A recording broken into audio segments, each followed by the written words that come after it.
அனைவருக்கும் வணக்கம். இந்த வெப்சைட் பார்த்தீங்கன்னா, இது வந்து ஸ்டாட்டிக் வெப்சைட் கிடையாது. இது வந்து ஒரு க்ரோத் வெப்சைட்டுன்னு சொல்லுவோம் இது. இப்போ இது வந்து நாங்கள் சாஃப்ட்வேர் ப்ராடக்ட்லாம் நாங்கள் ரெடி பண்ணுறோம். அதில் இது one of the main product இது. இப்போ இதில் பார்த்தீங்கன்னா, நம்ம தீபாவளிக்கு வந்து கிராக்கர்ஸ்லாம் ஆன்லைனில் ஆர்டர் போடுவோம்ல, அந்த மாதிரி ஆர்டர் போடுற ஒரு வெப்சைட்டு. இப்போ இதில் பார்த்தீங்கன்னா நிறைய பேஜஸ் இருக்கும். அதில் குயிக் பர்ச்சேஸுங்கிறதுல தான் நம்ம ஆர்டர் போடுவோம். நம்ம தீபாவளி வழியில் வாங்கலாம். அதேமாதிரி இது கிளைண்ட்டுக்கு வந்து நம்ம பண்ணி கொடுத்துருக்குறோம். இப்போ இதில் வந்து அவங்களுடைய கஸ்டமர்ஸ் வந்து வெடி என்னென்ன வெடி வேணும் அப்படின்ட்டு அவங்க வந்து நம்பர் ஆஃப் கிராக்கர்ஸை வந்து சூஸ் பண்ணிவிட்டு ஆர்டர் ப்ளேஸ் பண்ணுவாங்க. இதில் பேமெண்ட் கேட்வே வந்து இன்டெகிரேட் பண்ணி கொடுத்துருவோம். ஆர்டர் ப்ளேஸ் பண்ணிவிட்டு கஸ்டமர் வந்து டேரெக்டாகவே அவங்க பேங்க் அக்கௌண்ட்டுக்கு வந்து பே பண்ணிக்கலாம். நம்ம எப்படி ஃப்ளிப்கார்ட் எல்லாம் பே பண்ணி வாங்கிக்கிறோமோ அதேமாதிரி இங்கே பே பண்ணி வாங்கிக்கலாம்.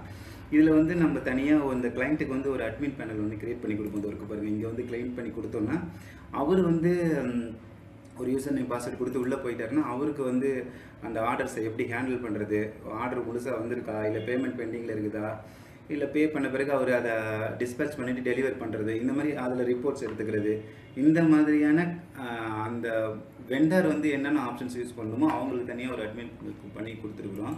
இது வந்து எங்களுடைய ஒரு ஒன் ஆஃப் த ப்ராடக்ட்டு. இதை வந்து நாங்கள் முழுசாகவும் சேல் பண்ணிவிடுவோம். இல்லை தீபாவளி அப்போ மட்டும் 2 மந்த்ஸுக்கு மட்டும் யூஸ் பண்ணிக்கிற மாதிரி கொடுப்போம். எங்களோட சப்டொமைனில் போட்டு 2 மந்த்ஸ் மட்டும் அவங்க யூஸ் பண்ணிவிட்டு தீபாவளிக்கு அப்புறம் அதை அவங்க யூஸ் பண்ணிக்காமல் விட்டுடலாம். அந்த மாதிரி 2 விதத்தில் அது கொடுப்போம். இதை பாருங்கள், இது வந்து இப்போ என் கம்பெனியோட சப்டொமைனில் தான் போட்டிருக்கேன். web.indudigitalworks.in. இந்த இதில் போய் நீங்கள் பார்த்தீங்கன்னா உங்களுக்கு ஏதாவது ஒரு ஐடியா கிடைக்கும். யூஸ் பண்ணி பாருங்கள். தேங்க்யூ.